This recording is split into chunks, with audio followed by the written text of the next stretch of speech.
Horror comes in a bunch of different flavors, from volume-spiking jump scares to grotesque imagery that will haunt your dreams, or just an over-reliance on gore to really turn your stomach. All transfer over to gaming perfectly, as although film challenges you to watch the events unfold on screen, gaming puts you in the shoes of that person exploring a dilapidated environment, or locks you in the room with the creature or serial killer in question. The unique thing about horror gaming is that feeling of not wanting to press on or turn on the lights to see what's there, but knowing that only you are able to. In itself, that is a terrifying concept, and one that, at least for me, makes gaming the place to experience horror across the board.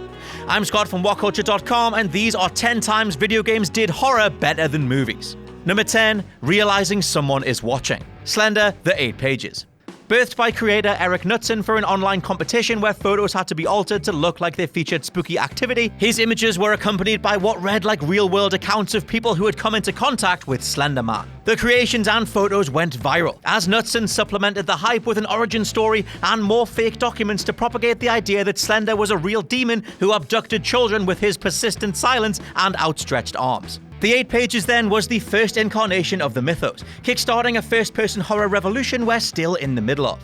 Putting you in the shoes of somebody lost in the woods and asking you to recover the titular 8 Pages, Slender Man is a masterclass in sound design, topped off by the slow burn feeling that at any moment you could turn around and realize the creature was right behind you. A reliance on the unknown, or in this case the unknown intentions of a character, is one of the best tools any horror connoisseur has in their repertoire. Luckily for us, Slender succeeded so well in digging his claws in that he became a cultural phenomenon, the very mentioning of which chills some people to the bone, all for being stuck out in the woods too long. Number 9, exploring with a terrible light source. Outlast. One of my favorite overlooked horror scenes comes from 2004's Saw, when character Adam has to explore his apartment in the dark, only using a camera's flash as a light source. This means that the audience only sees what's right in front of him for a split second, before being plunged back into the darkness as he continues to creep forward. Over to Outlast, and developers Red Barrels did this even better. Set in a dusty old asylum, you need to use a camcorder to explore a plethora of incredibly dark rooms and basements, using its night vision mode as the only way to properly scout ahead. Besides really solid graphics, night vision makes the pupils of any enemy character's eyes illuminate like the sort of ghost hunting footage we're used to seeing on TV or film. In a passive experience, you can shield your eyes until it's over, but Outlast flips this scenario on its head and asks you to push forward no matter what. Number 8, the perfect jump scare. Resident Evil. For the most part, you can telegraph the vast majority of jump scares in film or TV based purely on which camera angles are being used, which is where the genius of Resident Evil's dog jump scare comes in. Not only had we already traveled down the corridor in question and had nothing happen, thereby instilling the idea that it's a safe zone upon return, but the camera angle is more of an establishing shot of the entire area, meaning that when the dogs do come crashing through the window, they're right in front of the frame, eclipsing your character and immediately making you panic. It's a great mix of sound and the unexpected, and it's only through gaming that this all worked, prompting us to then check every single window in every single corridor for the rest of the game. Number 7, being stalked through enemy eyes. SIREN Blood Curse.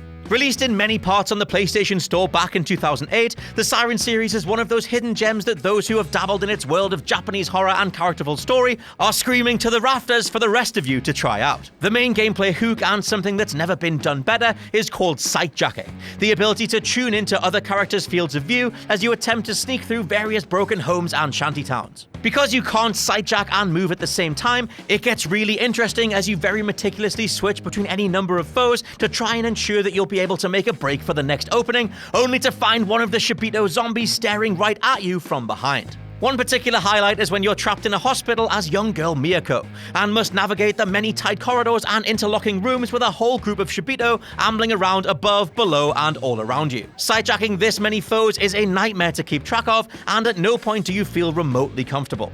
It's a callback to the many horror films who'll show the killer stalking a character from afar, not knowing when they'll strike, except here you have the added tension of trying to time your escape just right. Number 6, perfect edge-of-your-seat audio cues. Silent Hill. Like the Jaws theme doing an excellent job of making you feel on edge before the reveal of the shark itself tops that off, one of Silent Hill's defining attributes is the use of radio static as it gradually increases in volume to hint at the presence of monsters nearby.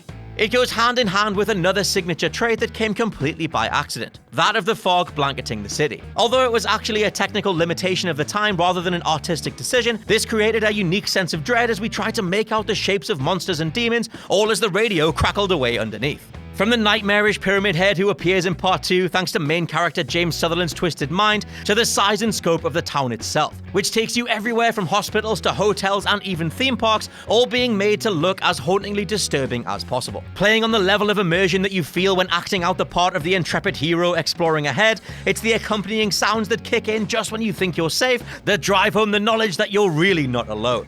Number 5. Sheer finger-severing desperation. Heavy Rain. Thanks to the success of the Saw and Hostel films during the 2000s, it proved that many audiences will treat the sheer suffering of others as a form of horror in itself. After all, being forced into committing a violent act to another human being or yourself is easily quite a disturbing thought. And that's before you're put behind the controller. Heavy Rain then is a very divisive game, doing some things very right and others hilariously wrong.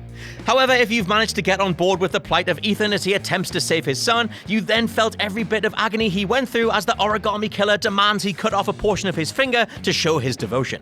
In a move that pleased armchair sadists worldwide, you were actually given a choice as to which implement you wanted to use, adding a sense of weight and realism to what was about to happen and letting you ask the question of what you might do in the same situation. With time ticking away, running is always an option, but from a selection of knives, scissors, and even a pair of pliers, if you want to survive the ordeal and continue the story, you'll have to take part in this extremely brutal scene. Number 4. Seeing the horror up close. Fatal Frame. Something that many games, movies, and TV shows do wrong over the course of their runtimes is showing the enemy force too soon. As is the case with The Walking Dead now, it's very hard to maintain a threat when almost every character can take on huge amounts of zombies with ease. The Fatal Frame series, on the other hand, actually has enough confidence in its designs that the core mechanic is waiting until the last possible second before dealing damage. Armed with a camera that can dole out punishment the closer an enemy is before pressing the shutter, Fatal Frame actively encourages you to get stuck into its world of sunken-eyed ghouls and torn-dressed demons before goading them out of hiding and eliminating them. Outside of the older Evil Dead movies or action movies in general, it's very rare that a protagonist will actually face the unseen threat head-on. And as the manner in which you deal with enemies here is so specific to how the entire experience controls, it's one of a few that could only be done by putting you in an active role.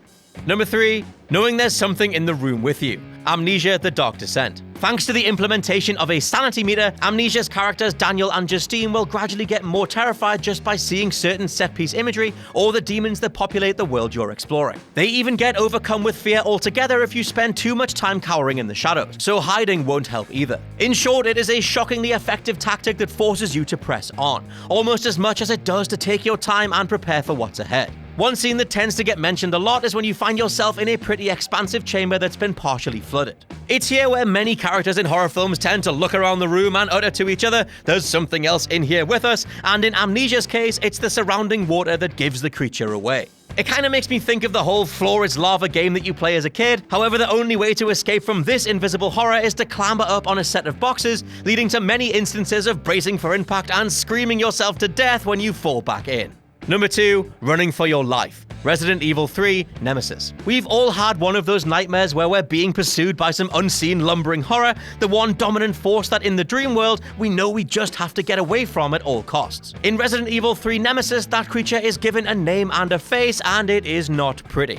I've already covered what it's like to have an unexpected jump scare jolt your heart rate, but when you know exactly what hunts you through the night, as well as the knowledge that you have no hope in hell of taking it on, it's an altogether different kind of horror. RE3 proved that showing an enemy you've heard so much about and are preparing to take on can work wonders, especially when Nemesis is introduced in one of the most memorable ways possible, slaughtering a fellow teammate like they were nothing. This titanic lumbering mound of death appeared as if at random in certain levels, and it was then up to you to sprint in the opposite direction as fast as possible, sometimes ending in having to make a split-second decision that could go gruesomely wrong. And number 1, a horrifically tense atmosphere. PT Silent Hills. No, I do not care that it was just a teaser or a demo. What Hideo Kojima and Guillermo del Toro created back in 2014 is easily one of the best horror experiences in all of gaming. In fact, being so hard to come by now, it kinda adds to the mystique, and I love the idea of collectors 50 years from now experiencing the terrifying game that never was, PT. Set in an endlessly repeating L-shaped corridor, the genius of PT forces you to second-guess what's changing and what's staying the same. There's knocking from the other side of a closed door, another slowly closing as you approach, or a third now being slightly ajar. It's all very subtle and really gets under your skin, but that's only the beginning. Sound design is a mix of a radio report detailing a horrific family tragedy, as well as moans and muffled screams that routinely get louder as you see things like a disfigured baby in the bathroom or a figure standing in the hallway that then disappears into the shadows. Best of all, almost every jump scare or appearance of someone like Lisa who can instantly kill you all happen at random. It means that even on repeated playthroughs, you might start to sense a pattern to some things, only to be chilled to your core by a zombified woman appearing at the window.